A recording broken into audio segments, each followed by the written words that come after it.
Okay, we are going to go ahead and get started. Thanks everybody again for joining us for this webinar today. I'm Catherine Bracy. I am the founder and executive director of the TechEquity Collaborative.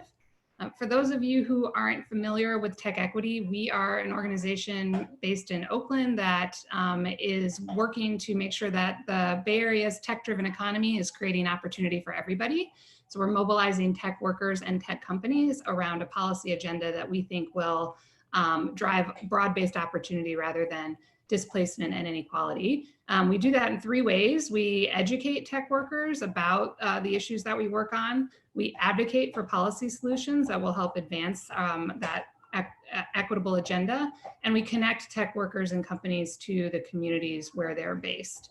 We work on two issue areas, primarily housing and workforce and labor, as we think those are critical issues to making sure that our economy is growing in an inclusive way. The topic for today is connected to all of those issues and more, California's budget. So we're really happy to have with us Chris Hoene. Am I pronouncing that correctly, Chris?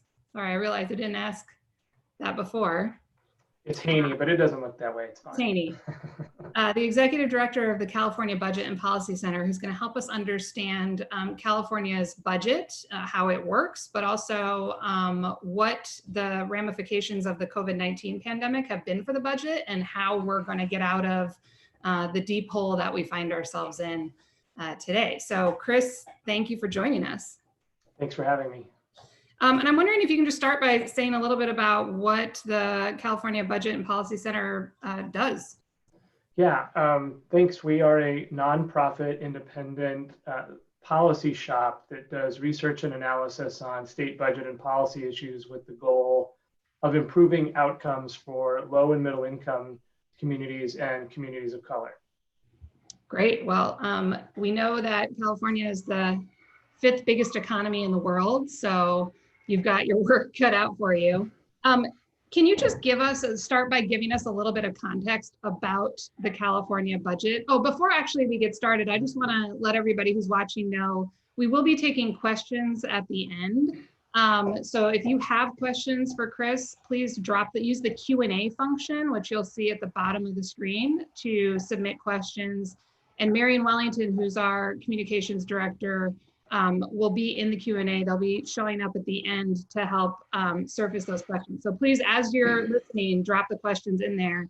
If you have any technical challenges or other issues or just want to chat, you can use the chat function to talk to fellow participants. Please note that we do have a code of conduct for our events and just basically ask that you treat everybody with respect in the chat.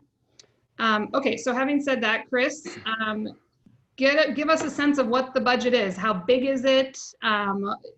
Generally, what is the state responsible for funding as opposed to, say, local governments? And how does this compare? How does the size of the budget or how the California budget is deployed? How does it compare to other states in the country? Yeah, so this year, the state budget overall is the overall budget, like if you add everything up, the state's dollars, the federal dollars that come into play, you get a total of about $320 billion. That's this year's budget, the one we're in. There'll be some changes, obviously, to that when we enact next year's.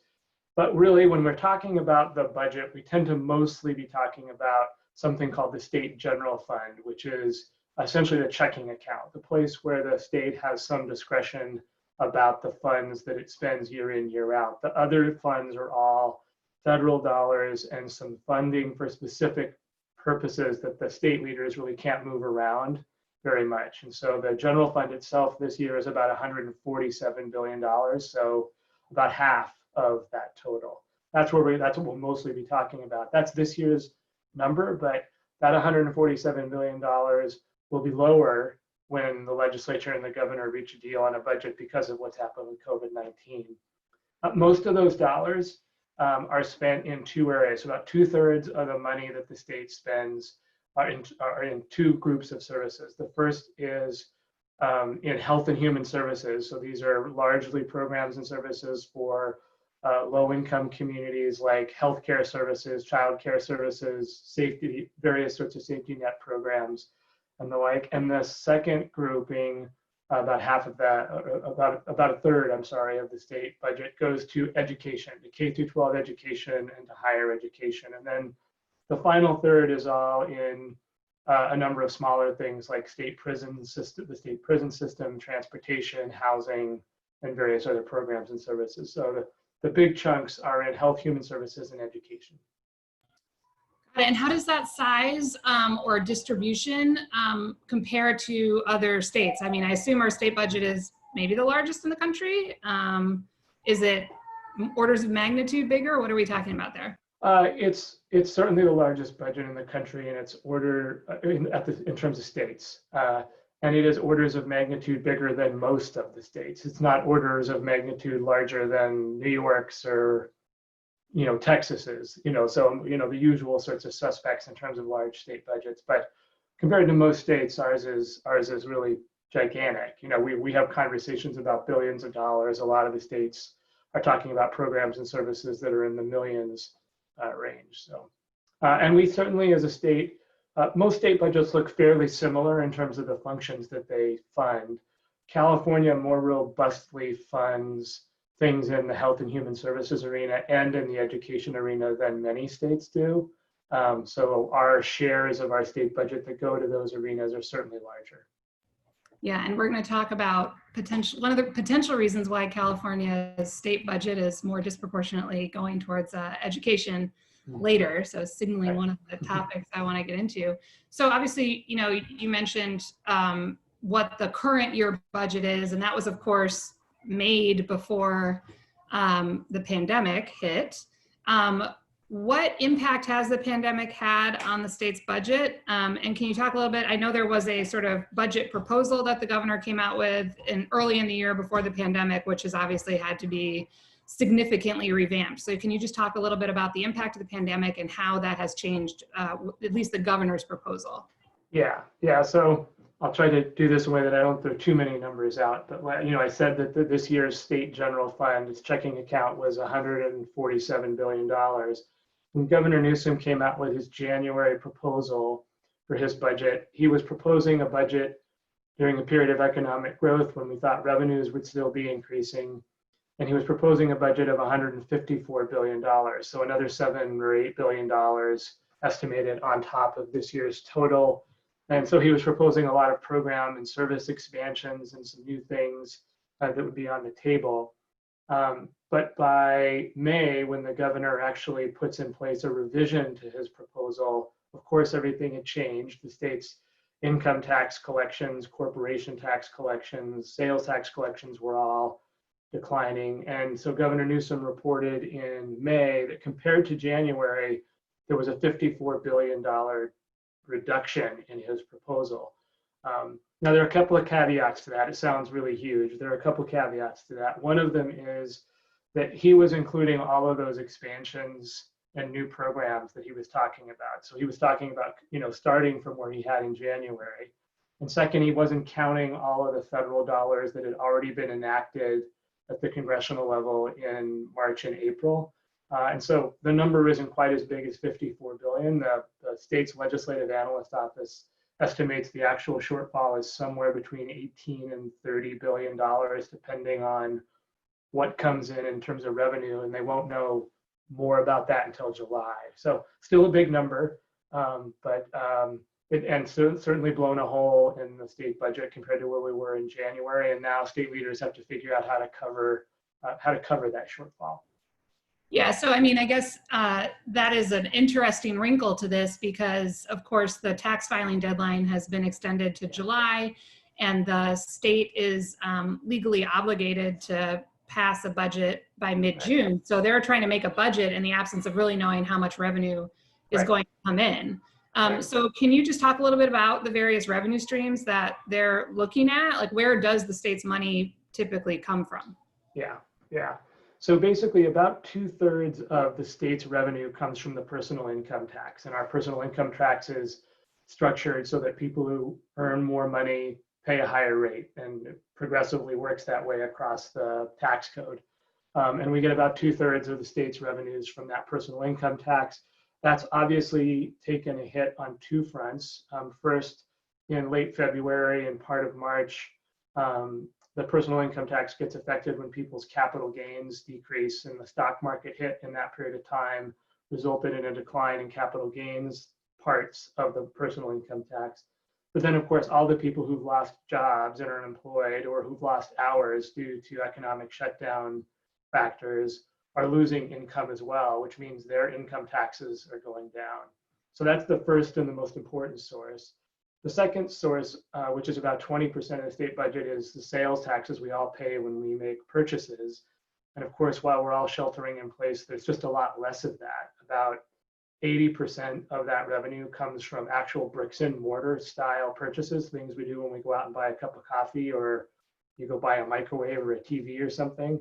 There may be some of it that gets made up in the online purchases in the world, but it won't be complete. And so the state knows it's going to be seeing sales tax revenue collection decline. And then the third major category is corporation taxes, which are taxes on corporate income.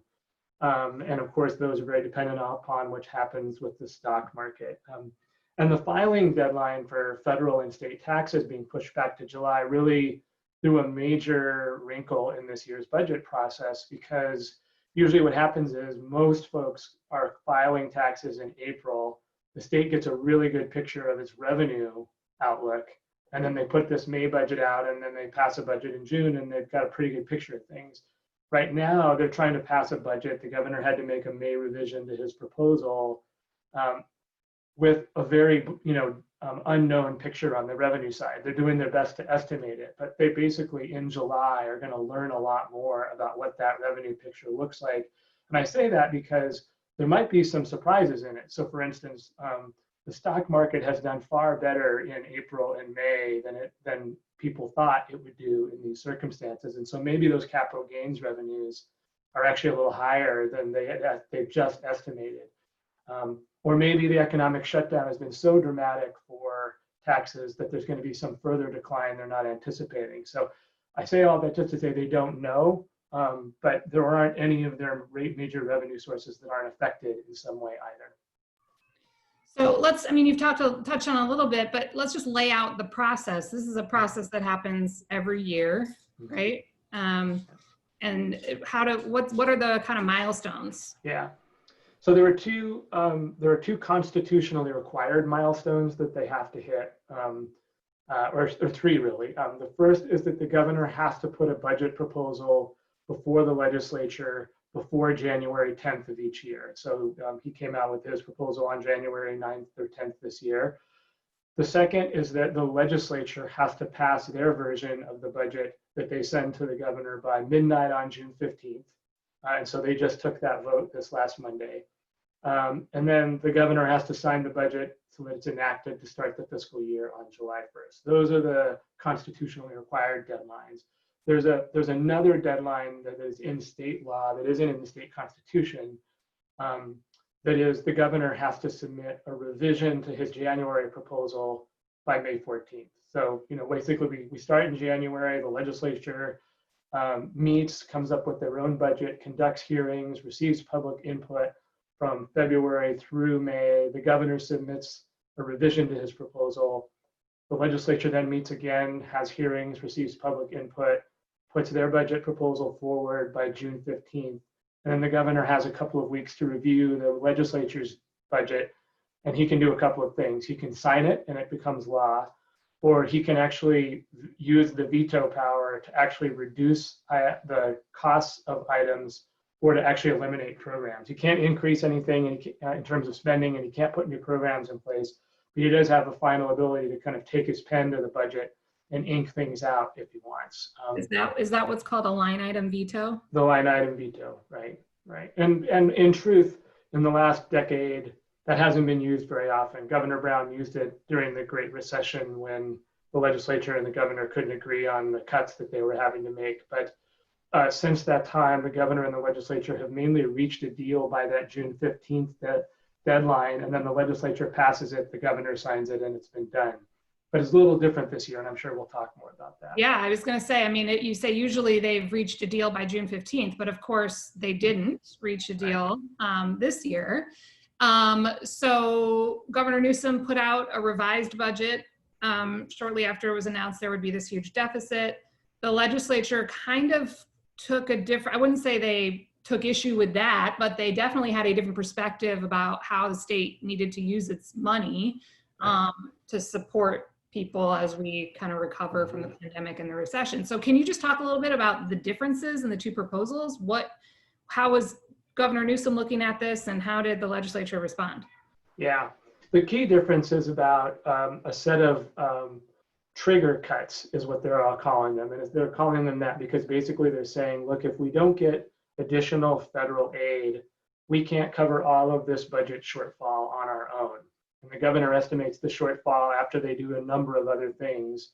He estimates that shortfall is about $14 billion. The legislature estimates it's a little lower, but they're really pretty close, like $13–14 billion. And so the question is how they cover it. And the governor basically is saying, we need to plan to make cuts of $14 billion that would start on July 1st for the most part, or at least most of the cuts would. And then if we get additional federal aid, we will walk some of those cuts back. We won't make some of those cuts going forward. The legislature is saying, well, wait, Congress is on a different schedule. Congress's fiscal year starts October 1st, and observers think that any additional federal aid that might be forthcoming might not get resolved until like August or September before they go into their next fiscal year. And so the legislature basically said, well, wait, why don't we pass a budget that assumes we're going to get some federal aid to cover the shortfall. And then we'll come back later in the summer. And if that aid isn't there, or it's not as much as we needed, it's partial or whatever, we will then institute a set of trigger cuts that will start on October 1st, not July 1st. Or we'll consider other options like revenue options or something. So basically the legislature is saying, hold on, we don't want to make the cuts to the services. Why don't we let the things play out with the federal fiscal relief and give ourselves a little bit more time. Plus we'll know the revenue picture better because the July 15th deadline will have passed. So that's the major area of difference. They do have some substantive area of differences on some of the cuts. Like if they end up having to make some of the cuts, they have some differences about where they would make them too. Well, yeah, that was going to be my next question is, obviously a budget is a statement of policy priorities. So I'm curious, what programs did Governor Newsom propose cuts to, and what does that say about what his policy priorities might be? Yeah, so about half of the funding, about half of the cuts would come from K-12 education and preschool. And that's not necessarily because Governor Newsom wants to cut those two sets of programs. It's because those programs are funded by a formula that's in the state constitution that basically requires that if the state's revenues go up, the K-12 education and preschool and community colleges actually get more funding. If the revenues for the state go down, then they get cut. And so basically half of the governor's $14 billion in cuts happen because they're letting the revenues, the revenues go down and they're letting the formula do what it's supposed to do, which is reduce. So that takes about half of them. About $2 billion in the cuts comes out of the higher education systems, the University of California and the California State University. So, basically well more than half is coming out of education overall. That's where it's really the brunt of it's coming from. Other kind of major areas is there's about $1.5 billion in cuts in the state's healthcare system for low-income households. And then there's a series of other smaller cuts in a number of other areas. But that's how the governor outlines it. The legislature is differing in not huge ways, but there are some differences. So the legislature would like to protect the healthcare side in particular, and believes that they have an alternative way to keep the cuts to the K-12 and preschool systems smaller than what the governor is proposing. And the legislature is also proposing to expand a couple of services that they think are needed because of COVID-19. So they're actually very concerned about the undocumented population, which is disproportionately represented among essential workers, and is disproportionately left out of the federal aid that's been passed. And so they want to expand healthcare services and cash assistance to undocumented workers. And so they have proposals that also cost a little bit of money in their version of the budget. Well, yeah, that was going to be another question. I mean, we've been focusing on cuts, and obviously the times require it, but the times also require certain kinds of investments. And so where are there investments like that, including what you've just discussed, that the legislature or the governor is proposing to make? And maybe you want to editorialize a little bit about where you think that legislature might want to take an opportunity to make smart investments now, even though we have, a real imperative to cut. Yeah, I would say right now, the only place where essentially the governor is proposing to make some additional investments is in what you would call the immediate response to COVID-19 area. So he does have some areas where he's making some investments around the public health response to COVID-19, and related kind of public safety issues associated with that around homelessness and schools and the like. But that's the only area. The legislature has said, the state Senate has said in particular, that they think there's a second pot of investments that's going to have to be made that are around the economic response to COVID-19, so that the state's economy can bounce back more quickly when we can get out of this economic shutdown arena, whenever that is. And they had proposed back in May separately an entirely different economic recovery fund that they were proposing to put $25 billion in funding in through some revenue options. They have tabled that piece of it in order to get their budget done by June 15th, but they've said they want to come back around to that idea of a pool of funds for economic recovery.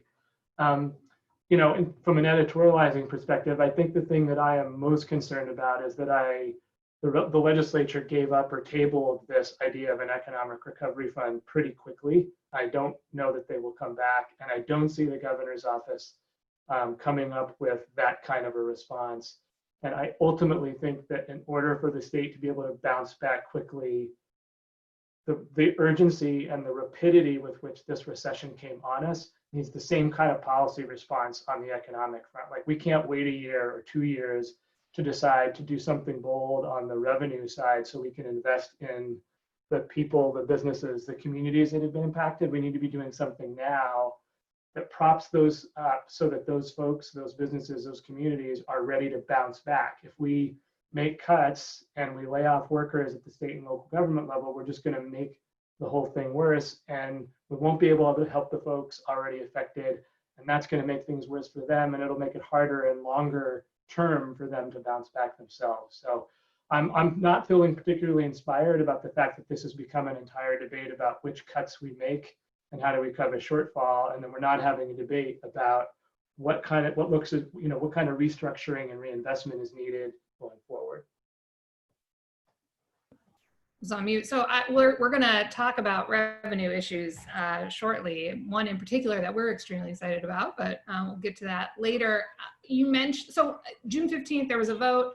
The legislature passed their version of the budget. There wasn't an agreement yet with the governor. You said that there is a milestone on July 1st where they have to have finished everything, right? So a week and a half from now, something like that. Yeah. What happens now? How do they get on the same page? So technically, nothing. The only thing that has to happen now technically is the governor could decide to sign or make veto, use that line item veto power to what the legislature passed on June 15th. But, beyond the technical, what's required, what they have been saying publicly is that they were pretty close to a deal. They just couldn't get it all the way done by June 15th.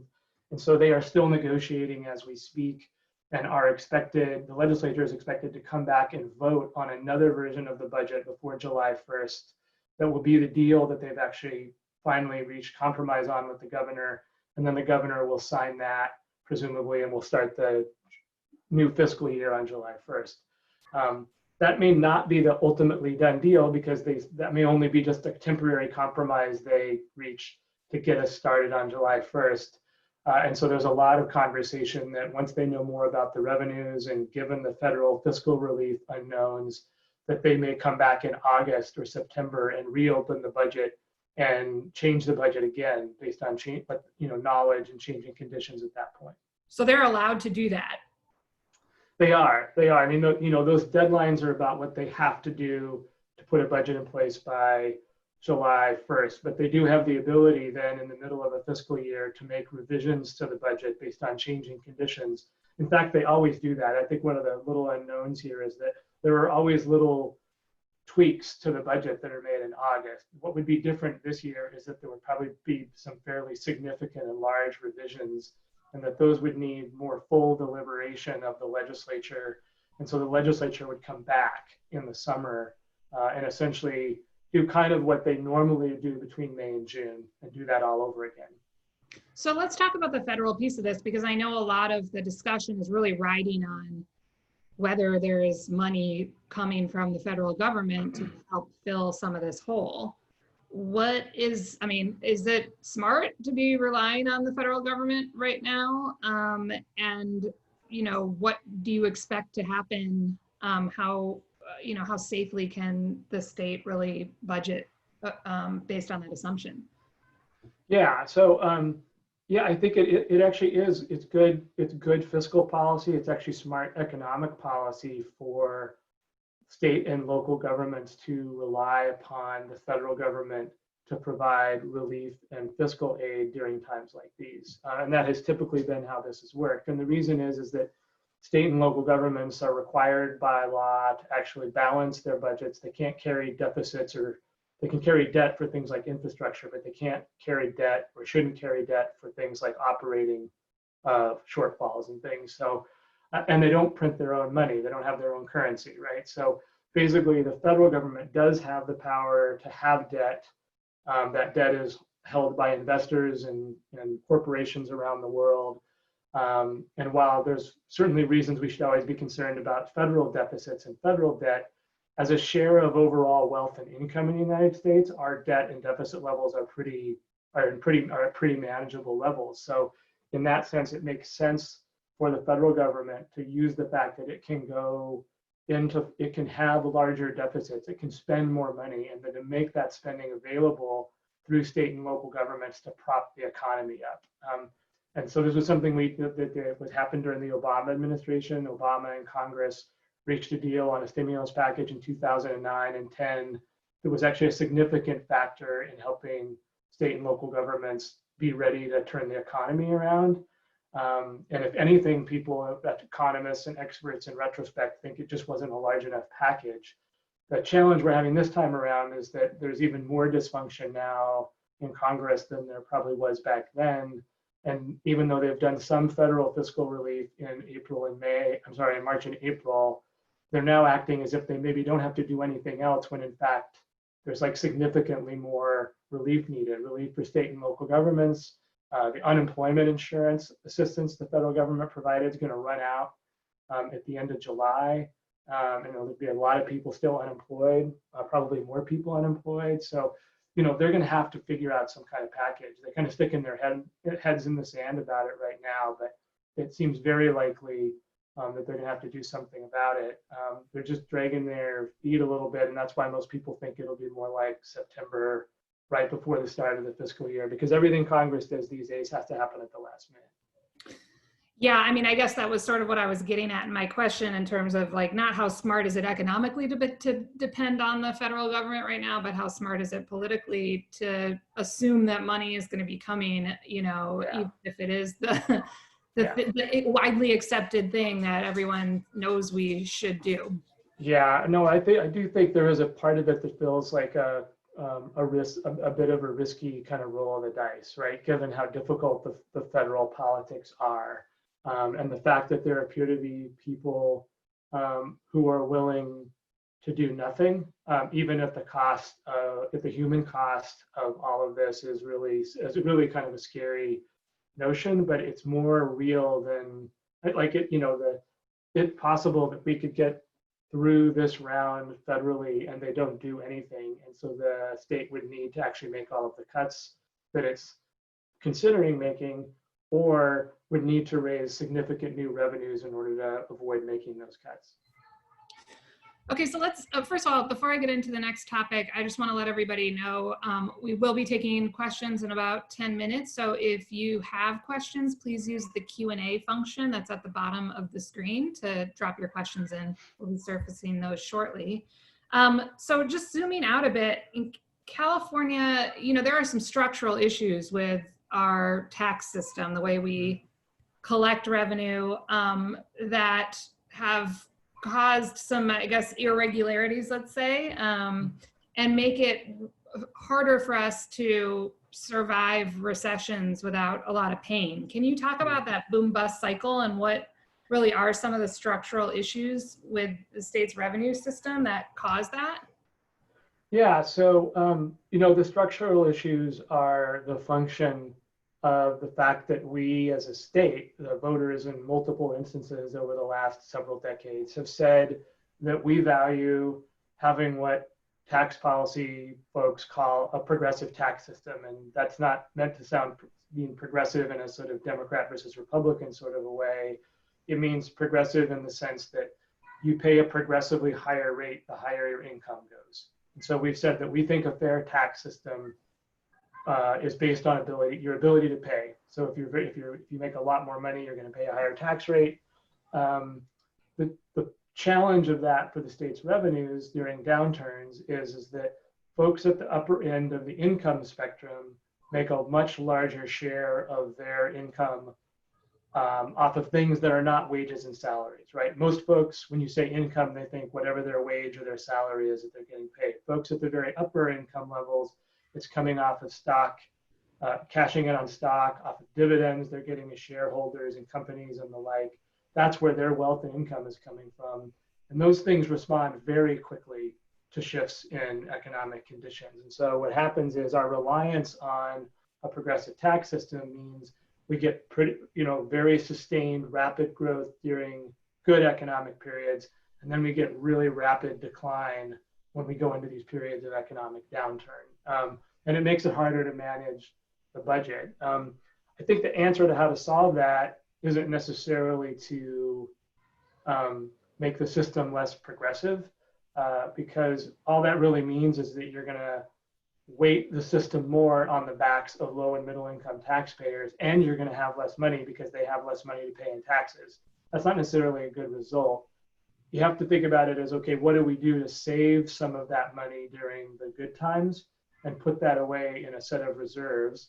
And that's actually something the state did really well for the last decade. We actually had about $20 billion in reserves available going into this downturn. And one of the ways that the governor and the legislature are trying to balance the budget this next year is that they're going to be pulling about half of those reserves in and saving the other half for use in the next fiscal year in case things are continuing to be difficult. So let's talk about my favorite California policy topic, Prop 13. And you mentioned education funding earlier, that the state budget is heavily weighted on education. That's where a lot of the cuts are going to be coming from as well. That's in large part because of Prop 13. I'm just wondering if you can talk a little bit about the role. Quickly say what Prop 13 is for people who don't know, but a little bit about the role that Prop 13 has played in, California's tax revenue system, and why it's a problem. Not to be biased about it or anything, but no, it's one of the big. I'm glad you mentioned it because I was talking about the income tax, but it's the other major structural problem with the state's tax system, which is basically Proposition 13, which is a measure voters passed in 1978, caps the ability of local governments to raise local property tax rates. It also caps their ability to tax properties at market value. So basically it sort of says all property is taxed at its value when you purchased it, and then it doesn't change there anytime thereafter. And what it means is it really constricted property tax revenues. And property tax revenues were at the time the largest source of revenue for local governments, for cities, counties, and school districts. So basically this cap on local property taxes immediately took money out of the system, particularly for schools, because property taxes are particularly the largest source of revenue for schools. And the way that the state solved that, because it created an immediate crisis back in the late 1970s, is the state immediately swooped in and said, oh, we can't have the schools lose all this money.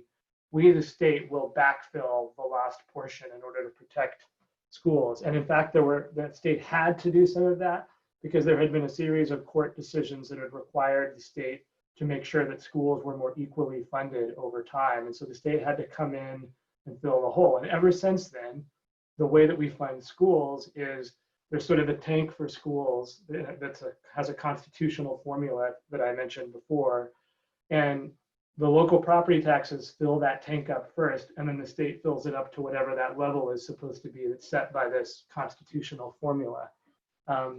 And the problem with that is that it means basically both the local side is constrained because they can't really change the property taxes, and the state is now more constrained because it's always having to cover a larger share of the K through 12 school system than it used to, and that comes at the expense of other things the state might be able to do. So it's this big structural problem that affects both the local and state governments, and there are lots of ways that it's hurt. Like, we used to be the national leader in funding for higher education, and we have gradually diminished our investment in the state's higher education systems, in large part directly related to Proposition 13. And the local governments themselves, one of the primary things they're supposed to do is fund housing and affordable housing in particular, and they don't have the available funding to do the level of housing work that they would have once did. And so that's certainly a part of the state's ongoing housing crisis. Yeah, so I mean, obviously we've been focused on the California state budget, but I do think that there is, especially because of Prop 13, this connection between what the state funds and what local governments, especially cities and counties, are supposed to fund. And a lot of people just assume that, I've heard a lot of responses to, like, why do we need to change Prop 13? Well, we have this state budget surplus. This was last year, obviously. We have this surplus. Why do you need to raise taxes when the state has a surplus? But of course, property taxes benefit what cities and counties do. So can you just say, for folks who don't know, like, especially in the midst of a pandemic, what are counties responsible for funding, and how would reforms to Prop 13 help? Yeah, so all levels of local government are slightly different, obviously. The counties themselves, they basically provide two sets of functions. They are human service providers, and they largely do that as extensions of the federal and state government. So there are these federal safety net programs and healthcare programs, and the federal government funds them, the state partially funds them, and they deliver those services. This is things like food assistance and healthcare and cash assistance and what we used to call a welfare program, which is now a welfare to work program. All of those things get delivered out of county health and human service agencies. And then the other part of county governments is that there are county public safety operations, sheriff, jails, fire, courts, that side of things. So that's kind of their two major functions. The cities aren't really in the human service business to a great deal. Some of the larger ones do a little bit more, like Los Angeles does a little bit more, or San Francisco and Oakland do a bit more. But mostly cities are doing transportation, housing, things like parks and recreation. And then, of course, the largest portion of their budgets is local policing and local public safety, including fire services. And then, of course, there's the schools, right, which are doing the school districts are managing the schools. Yeah, and there are special districts. Yeah, right. Yeah. And then there are special districts, yeah. So I want to talk about policing, because obviously that's been front and center recently. But before we do, just to close the loop on Prop 13, there is a ballot initiative that will be on the ballot in November to reform Prop 13. It's something that TechEquity has prioritized supporting, called Schools and Communities First. I'm going to let you describe it in your own words and just say, how do you think that as a policy change would really affect the challenges that we've been talking about today? Yeah, so Schools and Communities First basically would say that the commercial side of the property tax system, so in the way that we tax property, there are both people's homes, and then there are commercial properties, which are all the businesses that are out there and the property that they own. And basically the measure says, we're not going to touch the residential side. We know that people love their low property tax bills in California. We're not doing anything with that. It says on the commercial side, however, we are going to raise all commercial properties up to being taxed at market value. They're not changing the rate at which they're taxed. The rate stays the same across the board, but the assessed value for the sake of them being taxed would go from being held back to whenever they purchased it up to market value. And the significance of that is because of the way the system was structured under Prop 13, what it basically says is you don't have to pay a tax that reflects the actual market value of your property until you sell it, right? And then you pay a tax on that, and the new seller now has a higher value, or the buyer has a higher value. And at the residential level, that hasn't been too bad. I mean, it's got some inefficiencies, but it hasn't been too bad because residential properties do eventually tend to turn over. But on the commercial side, there are a lot of different ways that owners of commercial properties, like multinational corporations with subsidiary companies and the like, can have property change hands, but the ownership doesn't actually change for the sake of taxation. And so the state has a lot of property sitting on its tax rolls that's valued back at its like Prop 13, 1978 levels, or back when somebody bought it in the 80s or the early 90s.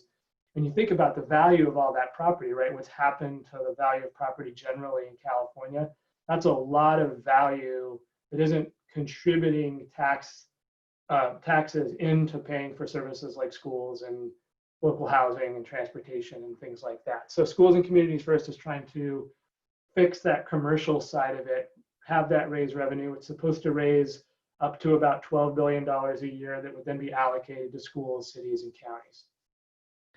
Yeah, I mean, my favorite, first of all, it's important to point out that California is one of only like 2 or 3 states that treats residential property the same as commercial property when it comes to how they assess property taxes.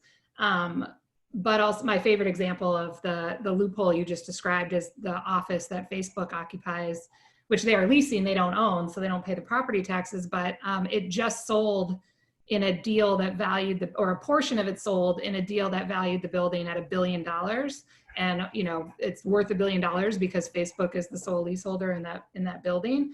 It's the Hong Kong Sovereign Wealth Fund that I don't remember if they were the buyer or the seller, but anyway, they exploited this loophole, and the city of San Francisco lost out on tens of millions of dollars just in that one transaction. So you think about like scaling that over all of the office space and just in San Francisco that tech companies occupy, and the value creation that tech has brought that is flowing almost entirely into the pockets of these multinational landlords. It's a little bit incensing, put it mildly. So anyway, we're going to send folks information about Schools and Communities First in the follow-up email to this. We really hope that you'll work with us to get involved in the campaign and help flip the commercial side of Prop 13. Yeah. And there was, and I should say, to go to your point about the inefficiencies there, I mean, there's going to be a lot of misinformation about that ballot measure because there always is about tax measures on the ballot. But one of those sources of misinformation is people are going to say that it's about the residential side, and it has nothing to do with the residential side. But the second one is they're going to say that this isn't about big businesses. And the folks who have done the research on this have shown that 80% of the revenues would come from a very small number of multinational companies that have really benefited from this. And then the rest would come from kind of in-state large companies, and then some kind of largely smaller mix around real estate investment trusts and things like that. So like the distribution of who is impacted is, from an equity perspective, very much efficient in the sort of sense of the tax fairness issue. Right. Yeah. I mean, I think it's important to point out who's actually not paying their taxes. It really has become a tax arbitrage scheme for global investors. They see California as an opportunity because they're never going to have to pay taxes on the increased value of their property. So going to the issue I mentioned before, police funding, obviously there's a huge conversation happening now around defunding the police, and many cities are looking at how they reduce budget lines. And I see there's a question in the Q&A, so this is sort of a transition into the audience Q&A as well, and I'm going to invite Marion to jump back in a minute. But can you just talk about whether there's anything happening around defunding the police on the state level and how that might play out in the context of the state budget? Yeah, if there's anything happening at the state level, it's certainly happening pretty quietly. And part of the challenge is that, this has really been a movement. It's been around for years and years previously, but it's really a movement that's been ignited by the police brutality events of the last 10 days in particular, last few weeks over COVID-19 in particular.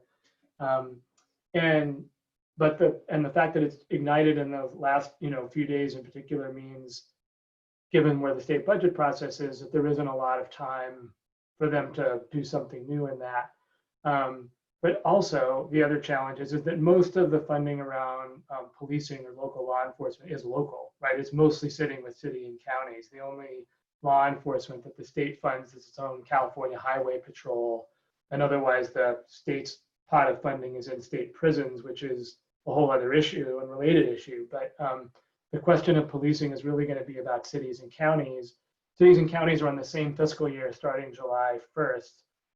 The counties get a little bit longer to set their budget. Some of them can wait and not set their budget until October 1st, but they're also in kind of the same boat. Like they're trying to figure out the effects of COVID-19 on their revenues, and then now trying to deal with the push for defunding the police. And there's a little bit of a window there where there is some action, and we're seeing some of that action around the state, but it's also very tight, and I think that the conversation about defunding the police, transforming local community policing is not going to be a just this fiscal year conversation. There may be some of that happens, but the window is just so tight. It is small, obviously, but it is also, happening. This conversation is happening at a particular time, which is when local governments are really feeling the pain and have a need to cut budgets anyway. So does it potentially present an opportunity to look at police budgets? I realize that, defunding the police is more about reallocating money to other services, and maybe in a scarcity economy, you can't reallocate all that money to other things, but do we have a window of opportunity given the crisis? Yeah, I mean, you're actually already seeing that happen in some places. Like, so for instance, a number of the larger cities around the state have already walked back proposals that were, even though they knew they were going to have to make budget cuts, they weren't necessarily proposing budget cuts to the police. And that's actually something that's pretty unfortunate. I would argue, unfortunately, pretty typical of recessions. Usually cities cut everything else and try to protect the police and fire arenas of their funding or of their budgets. You have now seen, because of this movement, you have seen some of the major cities, Los Angeles in particular, but there've been a number of others that have said, no, the police are going to have to take their share of the cuts in the state and in the city budget as well. And then there are other conversations that are then happening about what does defund the police mean? What would reinvestment mean? What would we reinvest in? So I think there are some opportunities. There are already some movement that's happening. And then the question is, does that movement, continue to build and play into like future budget years as well? Well, that's I'm going to ask Marion to surface some questions, but while they're pulling up their face, hello, Marion. Yeah. I wonder if we pass schools and communities first in the fall, and there is this kind of windfall of funding for counties, whether that provides an opportunity, a real concrete opportunity for some, positive visioning about how we allocate that money to community services and away from law enforcement potentially. Marion, question. Cool. Yeah. Thanks, Chris, so much for this conversation. I know I've personally learned a lot about our budget. A quick follow-up on the defunding the police question.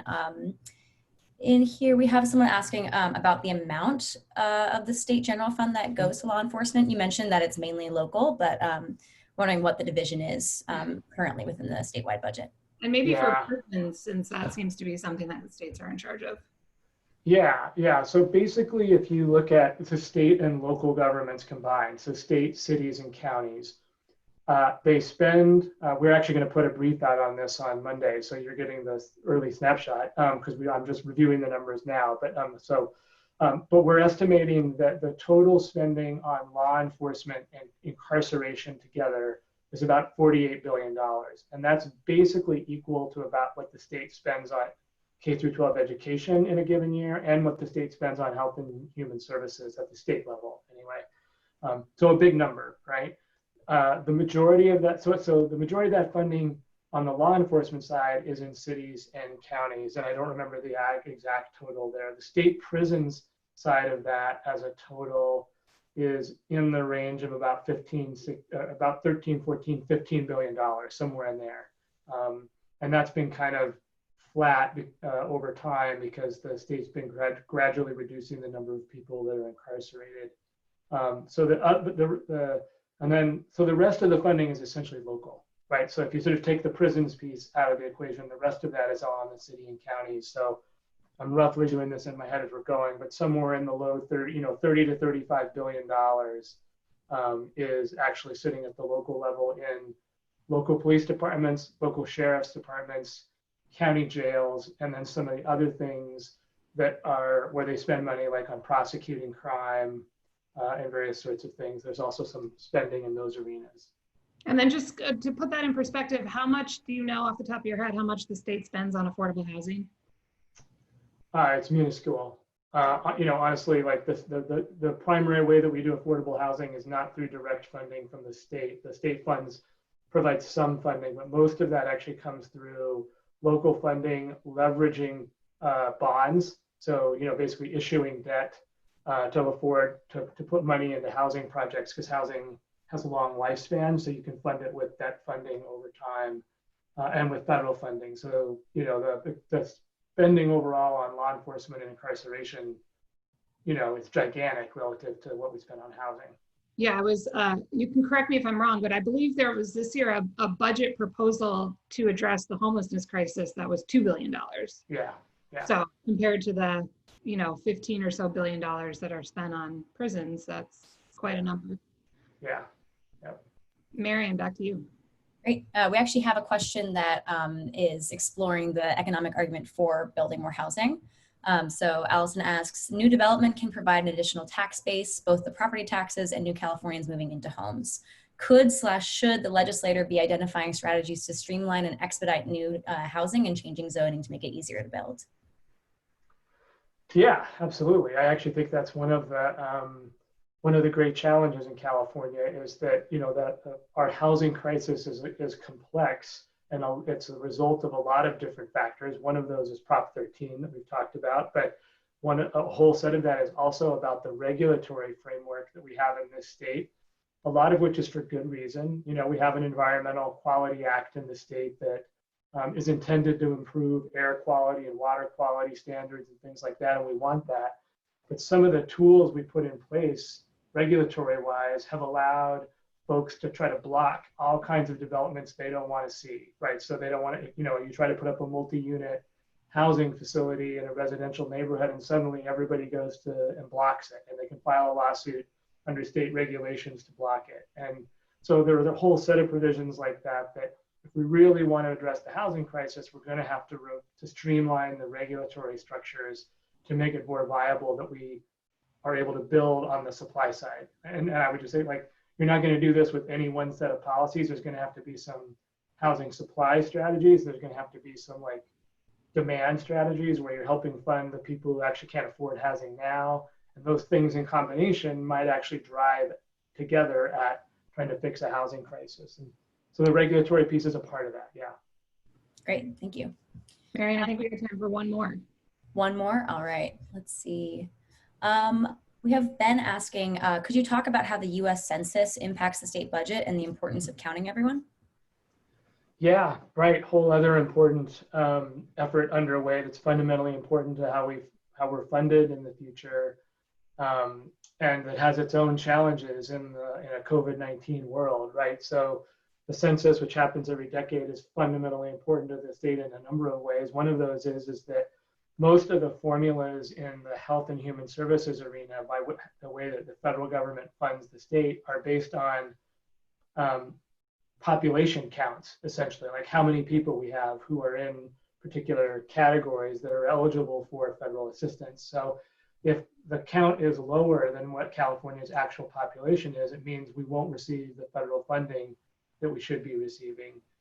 So that's a major concern with that's the primary concern, is that that health and human services arena, where the state is spending a third of its state budget, its ability to spend there is driven by the federal dollars that it receives through those programs. And those are formula programs where the census is impacting the formula. So that's a big deal. And it's actually the way that people usually get out the news about the census is through very kind of, door-to-door helping, convincing, and mail ways of getting people to sign up, and how that's actually working, particularly door to door, and whether we'll end up with a lower count than we even thought we might is a particular concern. So this has been super interesting and educational. It's the kind of thing that is so consequential to everything that happens in the state and all of the issues that we care about, but not sexy traditionally. So, but it's really important that we understand how the budget works and how these decisions are getting made as we look to actually, make build inclusive economies. So I really appreciate Chris, you spending the time and making the issue so accessible for us novices here. I had another slide, but I'm a Zoom novice. Speaking of novices, and I'm going to mess it up if I try to pull my screen back up. So I will just say that to everybody listening, we have we're going to be sending you all an email to more resources from California Policy and Budget Center, but also ways that you can get involved, particularly in the Schools and Communities First campaign, if you're as excited as we are about fixing that piece of the structural challenge in California. And also, if you work in tech, we really hope that you'll join TechEquity as a member. It helps us do educational programming like this, but it also helps us bring tech workers' voices to the table when we are fighting for change on things like Schools and Communities First. And it really does make a difference when we can show up and say that we're representing hundreds or thousands of tech workers who care about these issues as well. So we'll send a link to that. We have another event webinar next Thursday talking about the Texodus, as we have dubbed it. Whether tech companies moving to permanent work from home status is going to have an impact. Speaking of budgets, on city budgets in places like San Francisco, what that would look like and how tech moving out may potentially impact the places that we call home or where their offices are. So hopefully you'll join us next Thursday. We'll send a link to that as well. And once again, I want to thank you, Chris Hoene from the California Policy and Budget Center for joining us today. So everyone have a great afternoon. Thank you. Bye.